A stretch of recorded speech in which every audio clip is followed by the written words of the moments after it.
1 2 3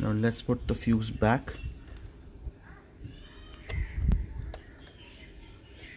And let's try it again.